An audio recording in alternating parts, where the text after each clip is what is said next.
다 들어오실 때 인사를 하셨지만 다시 한 번 더 인사 좀 나누십시다. 우리 반갑게 한번 웃으면 일소 일로 한다 그랬어요. 한 번 웃으면 한 번 젊어지고 한 번 화내면 한 번 늙는다 그랬어요.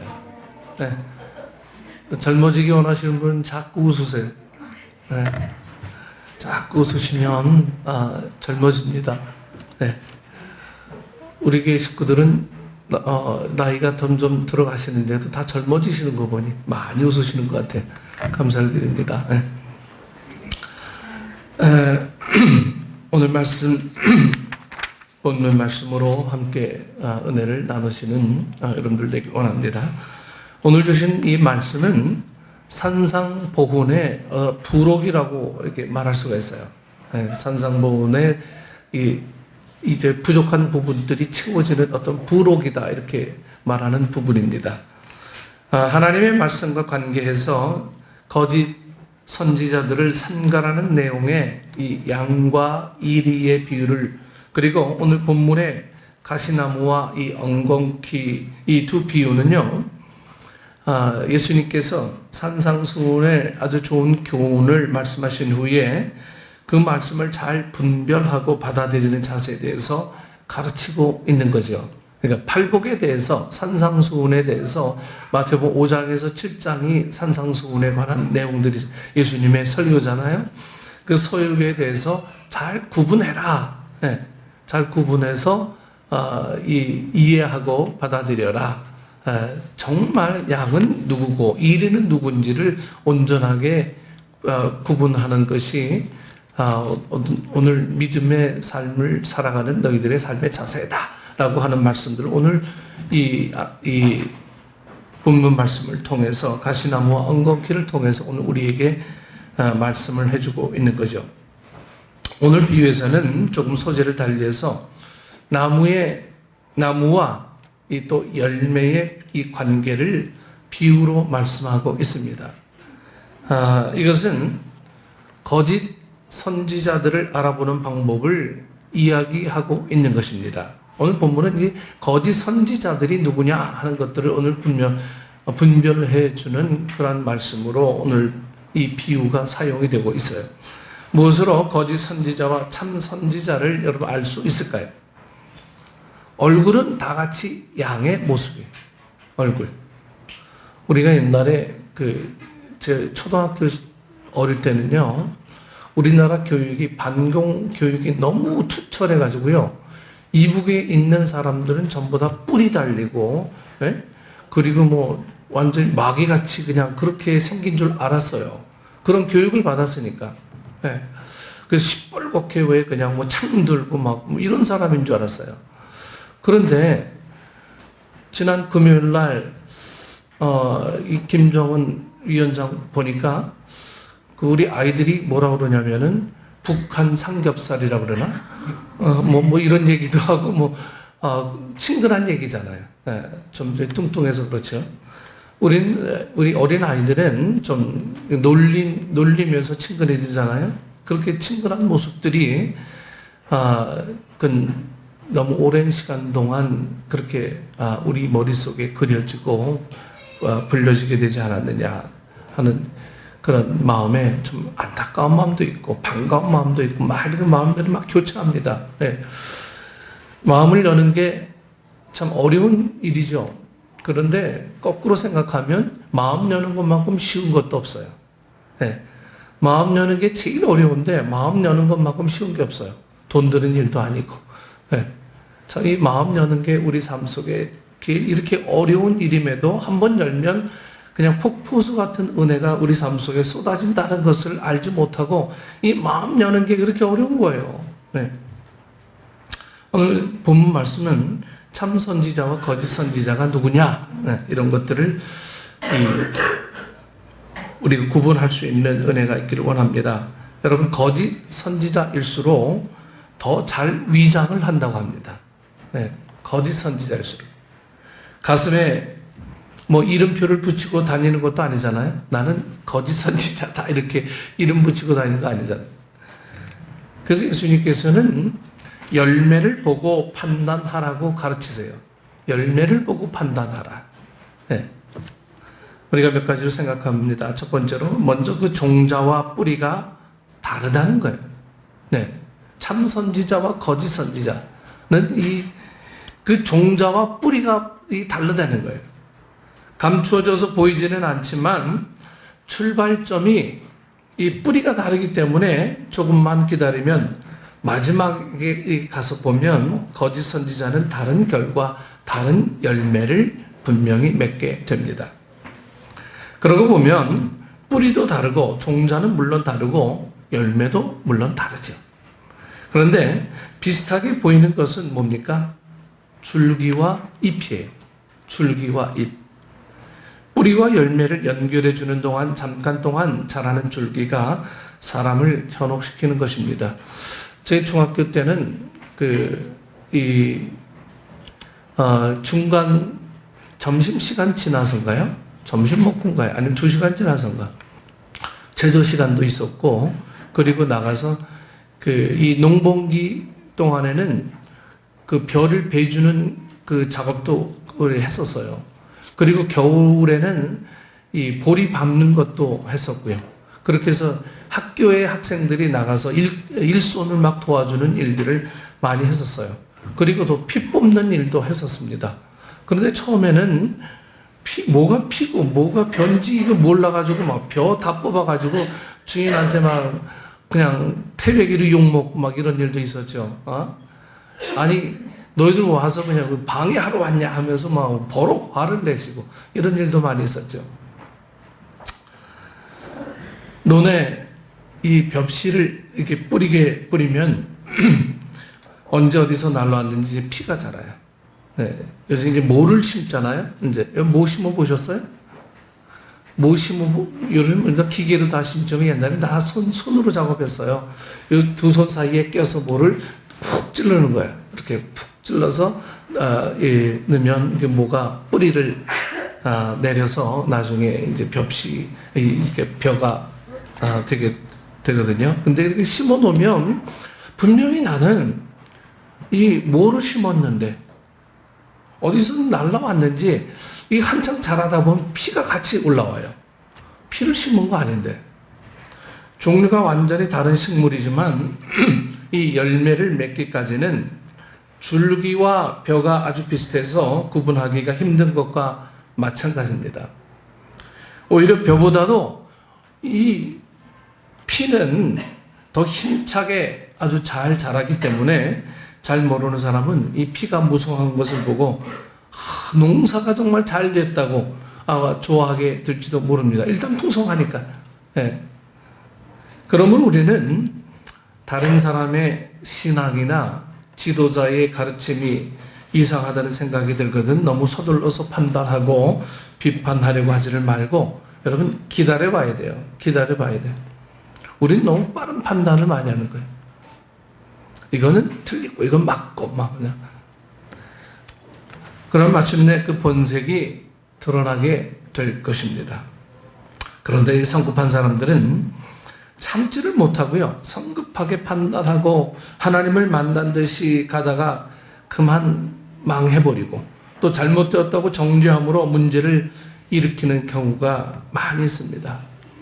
여러분 이단을 대하는 자세도 우리는 사랑으로 대해야 돼요. 무조건 정죄의 손으로만 손가락질하면 안 되고요. 그들의 영혼을 불쌍히 여기는 마음으로 그들을 돌보는 마음으로 우리가 그들을 대해야 되죠. 너는 나와 다른 영이야. 딱 선 긋고 우리가 이렇게 한다면 그들도 하나님 앞에 구원받아야 될 백성인데도 우리는 딱 선을 그어버리고 말아요. 이건 엄청난 정죄죠. 그래서 사랑의 방법이 아니면 우리는 도무지 인간으로서 사랑할 수 있는 이유들이 우리에게는 아무것도 없게 되는 거죠. 우리나라에도 그동안 수많은 이단들이 생겨났다가 없어지기도 하고 지금도 그 세력을 확장해 가는 것도 많이 있죠. 기독교의 이름을 빌어서 수많은 사람을 미혹시키는 이 이단 종파들이 처음에는 이 정통적인 교회보다 더 화려하고 아주 더 열심 있고 더 많이 기도하며 성경 연구에 힘을 써서 이상하게는 해도 잘 구분이 안 돼서 혼란을 일으킵니다. 얼마 전에는 저희 교회 그 문틈에 편지가 와요. 어디서 왔더니 신천지에서 왔어요. 네. 나중에 알고 보면 옆 건물 여기서 온 것 같아요. 나보고 제안을 해요. 무슨 제안을 하냐면 우리 공개 토론 해보자고. 네. 우리 공개 토론해서 뭐가 진짜인지 한번 가려보자고. 이 평신도 같아요. 네. 참 가짜 나가지고 편지 보관하다가 이제 나도 찢어버렸지만 진짜 뭐가 진짜인지 아는 것은 진짜를 밝히지 않아도 진짜는 그냥 드러나게 돼 있는 거죠. 뭐 굳이 뭐 밝힐 이유가 뭐가 있어요. 그냥 진짜는 살아가다 보면 그 진짜가 이제 알게 되는 것처럼. 네. 여러분, 이런 때 우리의 태도는 기도하고 또 말씀을 가지고 잘 비교하면서 판단을 유보하고 기다려 보는 거예요.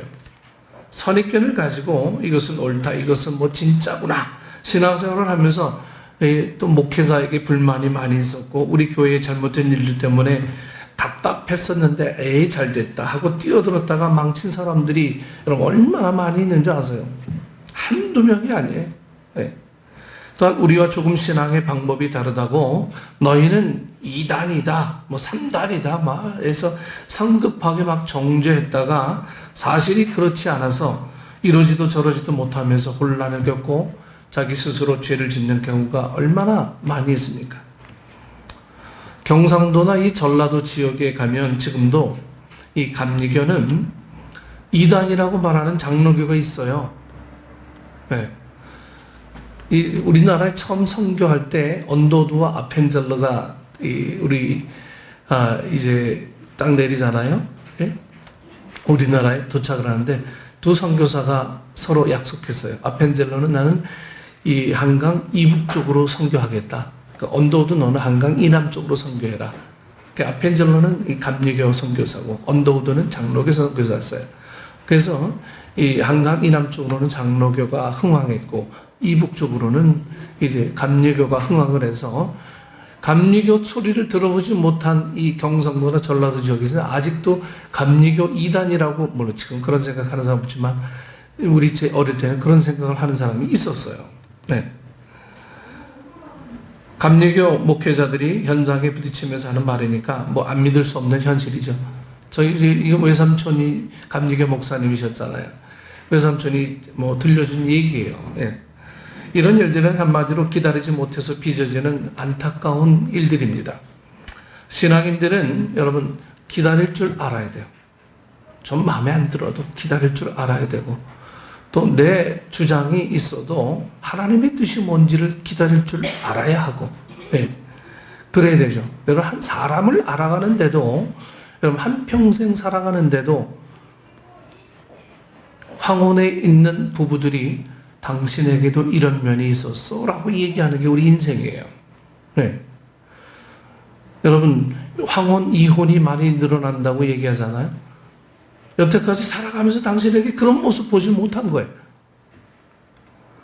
우리 여러분 하물며 우리 인생에도 한 번, 한두 번 보고 모든 것을 다 판단하고 모든 것을 다 결정해버리고 뭐 이렇게 성급하게 우리의 삶을 판단하면 정말 하나님이 들어갈 자리가 우리 삶 속에는 그렇게 많지 않다라고 하는 거죠. 예.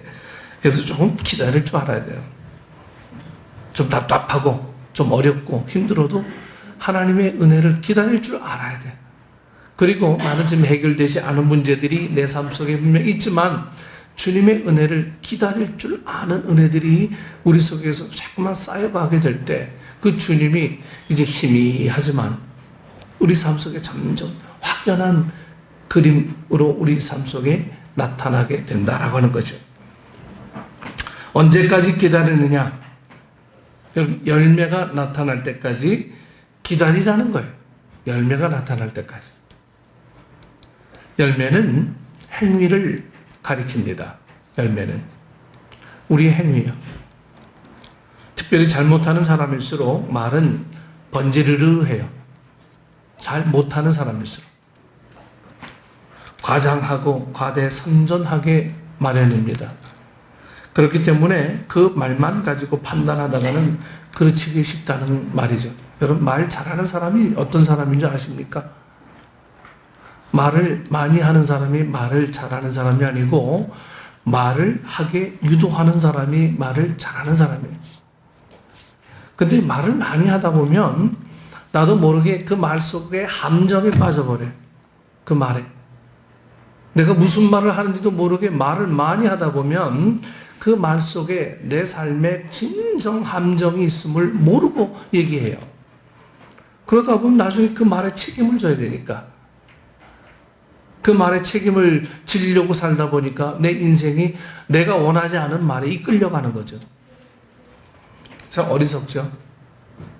그래서 우리는 항상 과장하고 과대선전하게 마련입니다. 네, 과장하고 과대선전하게. 네. 우리 남자들은 군대 생활을 아주 과대선전합니다. 내가 옛날에 군 생활할 때 너희들은 상상도 못할 거야. 네. 옛날에 우리 시집살이 한 며느리들을 보세요. 우리 시어머니 같은 사람은 세상에 없어. 네. 다 그래. 네. 항상 이 과장하고 이 과대선전합니다. 그렇기 때문에 그 말만 가지고 판단하다가는 참 그르치기 쉽다는 거죠. 말은 잎이고요. 줄기이기 때문에 줄기가 무성하다고 피가 무성한 논을 바라보면서 올 농사 대풍이겠다 이렇게 즐거워하면서 이렇게 놀고 지내는 사람은 가을에 가서 낭패를 보게 마련입니다. 잎이 무성하면 열매를 맺을 날도 멀지 않은 것입니다. 만약에 어떤 교회든지 어떤 단체든지 어떤 개인이든지 그것이 목회자이든지 평신도인지 불구하고 신앙에 대해서 많은 말을 하면 가만히 들으면 돼요. 신앙에 대해서 많은 말을 하면 그냥 가만히 들으면 돼요. 그리고 기다려보세요. 그들이 한 많은 말들이 어떤 행동으로 나타나는가 성경은 여러분 분명히 말씀하고 있습니다. 좋은 나무에서 나쁜 열매를 맺을 수 없고 나쁜 나무에서 아름다운 열매를 맺을 수 없다. 맺을 수 없다는 말은 불가능하다는 말이죠. 그러므로 열매를 보아서는 분명하게 결정된다는 것입니다. 이것은 믿는 성도들에게는 여러분 이 열매 얘기해서 우리가 별로 이 심각성이 없을지 모르겠지만 믿는 성도들에게는 정말 두려운 이야기죠. 정말 두려운 이야기입니다. 우리는 매일 살아가면서 어떤 열매를 맺고 있는가 우리 판단에 여러분 보시죠. 제일 먼저 우리는 말로 열매를 맺고 있어요. 말로. 내 속에 들어있는 사상, 느낌, 이 감정 이게 말로 표현되어 나타납니다. 믿음 있는 사람은 그 믿음이 표현되어 나오고 겉으로는 안 그런 척해도 이 불만이 가득 차 있는 사람은 그 불만이 밖으로 드러나 말로 표현되는 거예요. 따라서 이 불순한 말, 거친 말을 하는 사람이 그 마음은 착하고 선하다고 볼 수 없는 것과 마찬가지입니다. 두 번째는 행위로 나타나요. 첫 번째 말로 나타나고 두 번째 행위로 나타납니다. 거짓 교훈이 들어가면 거짓 행위가 나타날 수밖에 없는 것입니다.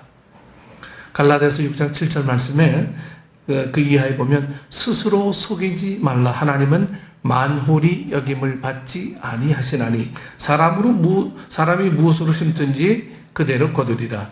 자기의 육체를 위하여 심는 자는 육체로부터 썩어질 것을 거두고 성령을 위하여 심는 자는 성령으로부터 영생을 거두리라. 이렇게 말씀하고 있어요. 우리의 행위는 우리 마음속에 심겨진 것이 있기 때문에 나타나는 열매, 그 열매죠. 그것은 부모님으로부터 심겨진 것일 수 있어요. 부모님으로부터. 우리의 많은 부분들이 부모님으로부터 받은 것이기 때문에 그 부모와 가정의 영향은 자녀들에게 절대적이고 그것이 그대로 열매로 맺어지는 것입니다. 그대로 열매를 맺어주는 거예요. 저는 저희 어머니가 신앙생활 하실 때 헌금하는 모습을 늘 잊지 못합니다. 옛날에 뭐 돈이 그렇게 많지 않은 시대에 살고 계셨어요. 헌금할 때 저희는 은행이 굉장히 멀었거든요. 저희 어렸을 때는요. 그래서 깨끗한 돈을 마련할 수가 없었어요. 그래서 이 구겨진 돈이 있으면 반드시 다림질로 해서, 예? 다림질해서 헌금했던 어머니의 모습을 저는 봅니다. 한 번은 목사님이 신방을 오셨는데 갑자기 대접할 게 없는 거예요. 그래서 저희 어머니가 저희 집 달전에 목장을 하고 있었던데 물이 너무 좋았어요. 물이 앞집에서도 막 길러 왔어요. 네. 제 또래 여자아이가 물동이를 이고 우리 집에 물 길러 왔어요. 날 보러 온 건지 물 길러 온 건지 모르지만 하여튼 물 길러 우리 집으로 왔어요. 네. 자기네 저기 수도도 있고 다 했는데 우물도 있는데. 네. 그래서 어머니가 목사님을 신방으로 오셔서 대접할 게 없으니까 그 물 떠다가 설탕물로 이렇게 해서 대접을 해드린 거예요. 네. 어쩔 줄 몰라 하시는 그 모습이 제 머리에 아직도 남아있어요. 네. 오늘 우리는 부모님으로부터 받은 그 신앙의 절대적인 부분들을 갖고 우리는 살고 있는 거예요. 네. 그리고 그게 열매로 맺어지게 돼요. 우리에게 심어진 것들로 인해서. 네. 그래서 우리 부모들이 우리 자녀들에게 뭘 심어줬느냐. 이것은 이 자녀들이 한평생 그걸 갖고 살아가느냐 아니면 다른 것을 갖고 살아가느냐 아주 중요한 부분이에요. 혹 잘못되더라도 다시 그 부모가 심어놓은 그 중심은 이제 없어지는 게 아니거든요. 여러분이 선한 씨를 뿌렸는데 아직 열매가 없습니까? 그러면 조금만 더 기다리십시오. 우리 부모님들 아이들을 기다려주지 못해. 내가 너에게 얼마나 투자를 했는데 이게 뭐야 이게. 인생은요 참 어찌 보면 짧기도 하고 길기도 해요. 네. 그래서 아이들은 기다려줄 줄 알아야 돼요. 그냥 믿고 기다려줄 줄 알아야 돼요. 그게 부모들이 해야 될 일입니다. 내가 투자한 만큼 빼내려고 하는 게 이건 사업도 아니고 애를 갖고 사업할 수는 없잖아요. 우리 아이들이 지금 엄마 얼굴 보면 난리네. 네? 자, 우리는 아이들을 통해서 기다려줄 줄 알아야 돼. 기다려줄 줄 알아야 되고 그들이 어떤 것을 선택하든 존중할 줄 알아야 되고. 네. 부모님들은 어찌 보면 리모컨이야. 딱 해서 요즘은 그 리모컨이 음성으로 인식해요. 네. 아리야 채널 14번 아리야 비트박스 해봐. 다 해줘요. 네? 아리야 볼륨 올려. 우리 자녀들이 이 아리아인 줄 알아. 예, 여러분 우리 자녀들 아리아가 아니에요. 이 자녀들은 진이가 아니에요. 네.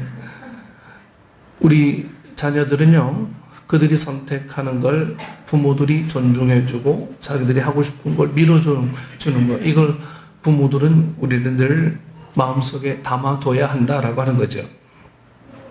그래서 기다릴 줄 아는 사람은 선한 열매를 볼 줄 아는 사람이에요. 조금만 더 기다리면 열매들은 있어요. 열매들은 내가 원하는 만큼의 열매가 아닐지라도 그것은 주님이 원하는 열매거든요.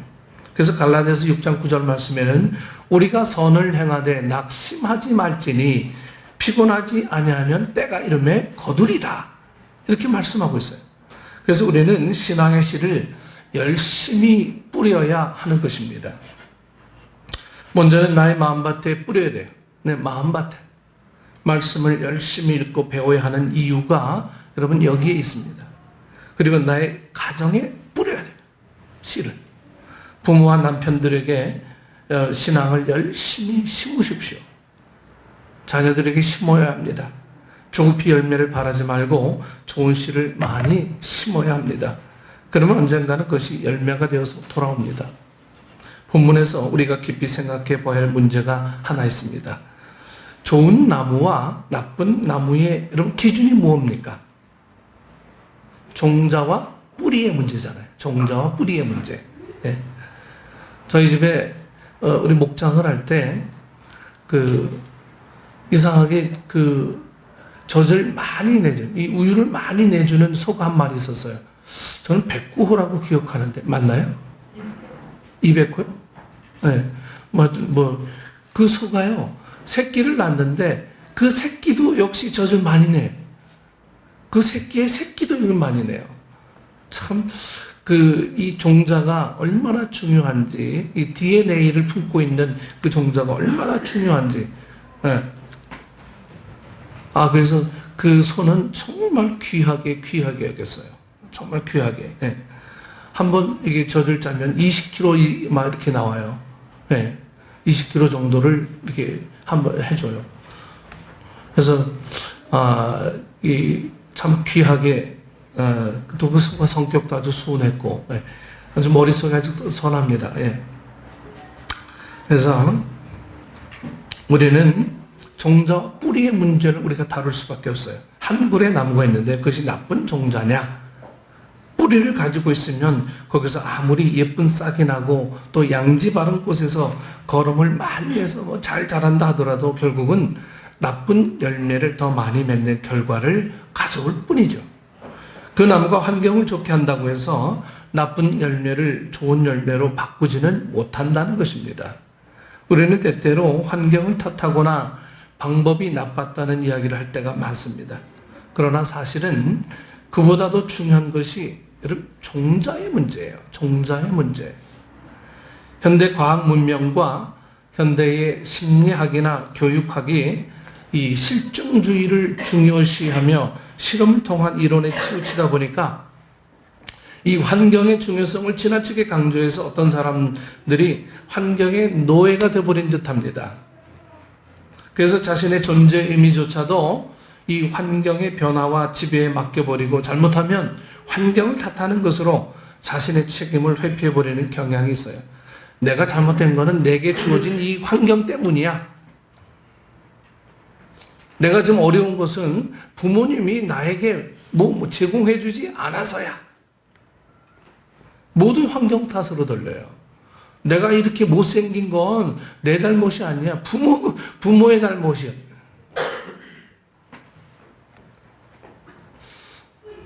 우리는 이렇게 늘 환경 탓으로 돌려요. 그러나 그것은 여러분 신앙이 아닌 것을 우리는 알아야 합니다. 기독교는 환경을 무시하지는 않지만 여러분 그 환경을 좀 뛰어넘어서 새로운 삶을 창조해 가는 거예요. 새로운 삶을. 네. 세상 사람들은 넘을 수 없는 장벽을 뛰어 허물어 버리고 변화시키는 힘이 바로 그리스도인들에게 있는 거예요. 네. 저는 개인적으로는 이렇게 귀걸이하고 이런 것들을 전 이렇게 싹 이렇게 막 좋아하진 않지만 우리 여자들이 자기 아름다움을 위해서 이렇게 가꾸는 거는 되게 좋아해요. 네. 우리 혜빈이 여기 귀 뚫고 왔을 때도 변화를 시도하는구나. 전 변화를 봤지 귀 뚫은 게 이거 보이지 않았어요. 삶의 변화가 있구나. 우리 이제 소연이 대학교 일하는데 그냥 떡을 칠해가지고 와가지고 네? 얘도 변화를 원하는구나. 변화를. 네. 이제는 안 하는 것 같아. 이 변화라는 거는 사람들에게 있어서 늘 새로운 힘을 주는 동력이 되는 거죠. 네. 이 변화를 늘 얘기해요. 변화. 여러분, 변화가 없는 인생은 굉장히 참 지루하고 어렵습니다. 우리 교회가 새로운 분들이 막 영입되면 우리가 변화되는 느낌들을 받을 텐데 새로운 사람이 안 들어오니까 내가 변화되는 느낌을 별로 받지 못하는 거예요. 그래서 정체되어 있는 곳에는 항상 좀 어렵고 힘든 부분들이 있어요. 네. 그래서 우리 기독교인들은요, 환경을 뛰어넘는 어떤 창조적인 그런 은혜들을 늘 사모해야 합니다. 그래서 신앙은 종자를 바꾸는 일이. 신앙은요, 종자를 바꾸는 거예요.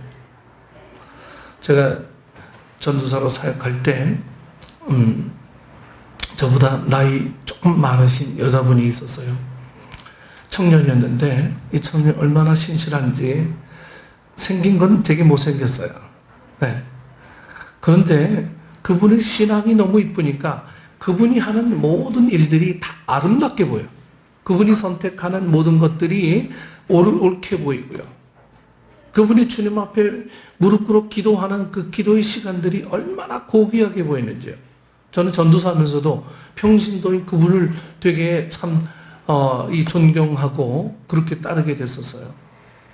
여러분, 신앙은 종자를 바꾸는 일입니다.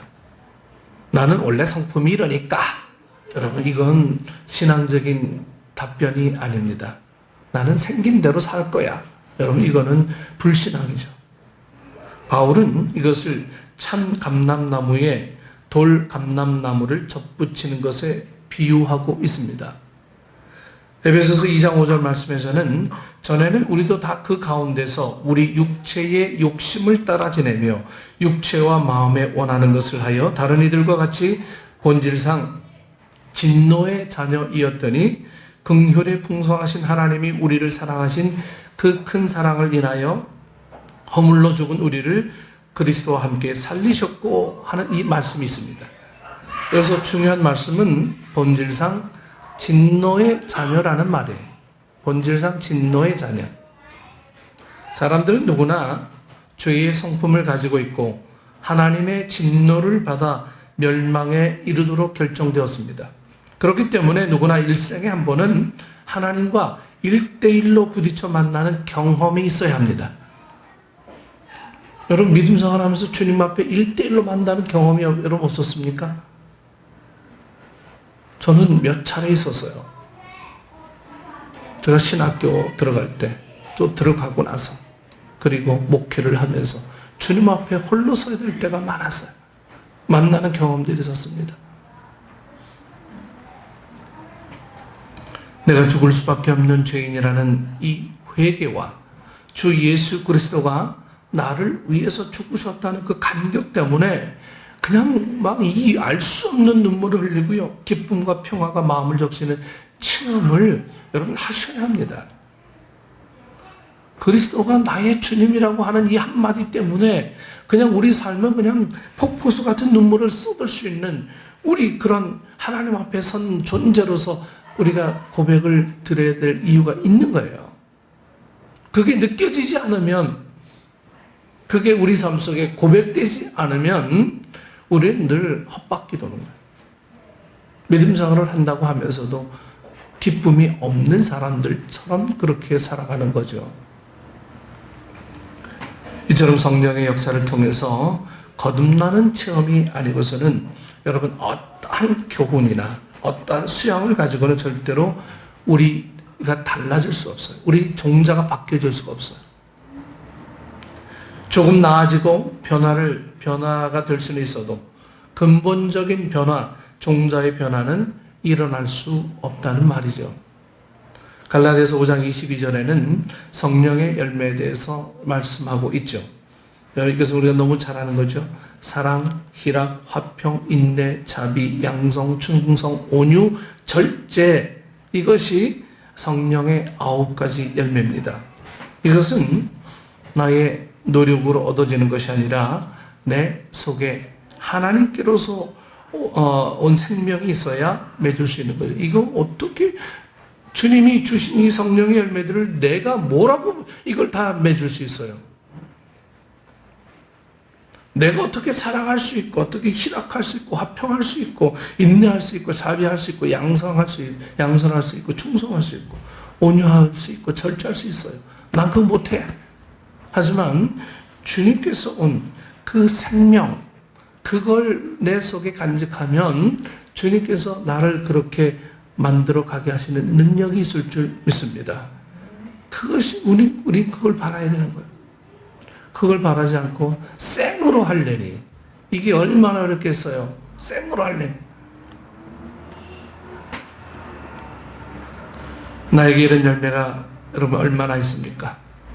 이 9가지 열매 중에서 여러분 나는 몇 가지나 맺고 있습니까? 결론으로 말씀드리면 하나님의 말씀이 생명의 씨앗이 됩니다. 하나님의 말씀이 생명의 씨앗.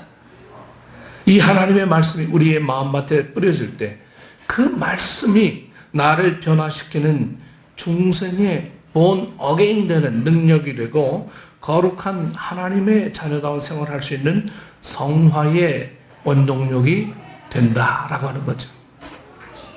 말씀을 받아들이는 그 순간 그 말씀은 나를 지배하게 되고 그 말씀은 나를 성장하게 만듭니다. 그래서 나도 알지 못하는 순간 더럽고 추한 행위는 사라지게 되고 주의 은혜와 주의 주시는 풍성한 삶으로 채워지는 거예요. 그때서부터. 그래서 어느 사이인가는 완전히 다른 사람으로 변화되어 있는 모습을 발견하게 됩니다.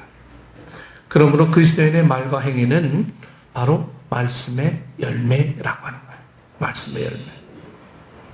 예수님께서 산상보훈을 말씀하신 후에 결론적으로 이 교훈을 하신 이유가 바로 여기에 있습니다. 생명의 말씀을 받으라. 이거예요. 원로 목사님이신 한경직 목사님, 지금 돌아가셨지만 우리 후배 목사님들에게 늘 일러주시는 말씀이 있습니다.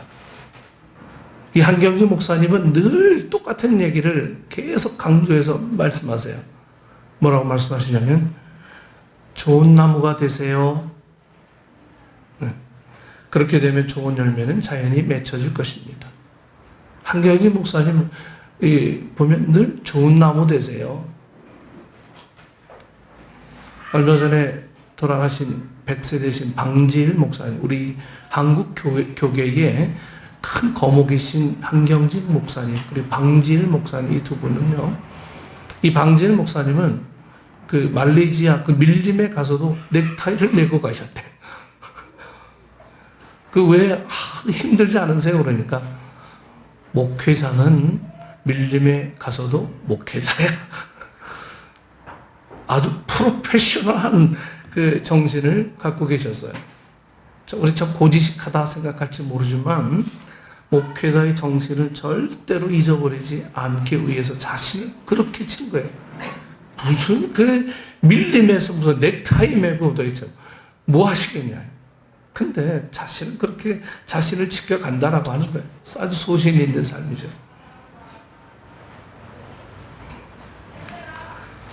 좋은 나무가 되면 좋은 열매 맺는 거, 여러분 너무 당연한 말 아닙니까? 그런데 이 당연한 말씀을 자주 후배들에게 이 한경직 목사님 하신다는 이야기는 좋은 나무와 같은 사람들이 좀 귀하다는 거겠죠. 좋은 나무를 잘 발견하지 못하니까 만나는 사람마다 좋은 나무 되세요 이렇게 얘기하는 것이겠죠. 좋은 나무가 되기보다는 좋은 열매만을 구하고 자신이 어떤 나무인지에 관심을 가지지 않고 좋은 결과와 좋은 대우만을 받기를 원하는 사람들이 많다는 반증이 아닙니까? 여러분, 우리는 어떻습니까? 우리는 어떤 나무 같아요? 가시덤불 같은 나무는 아닙니까? 그래서 사람을 찌르고 상처를 주고 가까이 할 수도 없는 그런 나무는 아닌가? 엉겅퀴 같아서 전혀 쓸모가 없는, 누구도 돌아보거나 필요로 하지 않는 나무는 아닌가? 우리가 좋은 나무만 된다면 여러분 서두를 필요가 없어요. 좋은 나무만 된다. 우리 속에 있는 생명은 저절로 열매를 맺을 것이기 때문입니다. 내가 열매를 맺으려고 막 끙끙하지 않아도요, 좋은 나무만 되면 그냥 맺는 거예요. 자풀이나 가시나무, 엉겅퀴, 노내난 피처럼 무성해 보이는 나무와 풀들이 우리를 가로막고 우리를 괴롭히고 우리를 무시하며 자신을 뽐낸다고 하더라도 여러분 걱정하지 마시고 묵묵히 우리 속에 자라는 생명을 키우세요. 생명. 내 안에 자라는 생명을 키워야 돼요.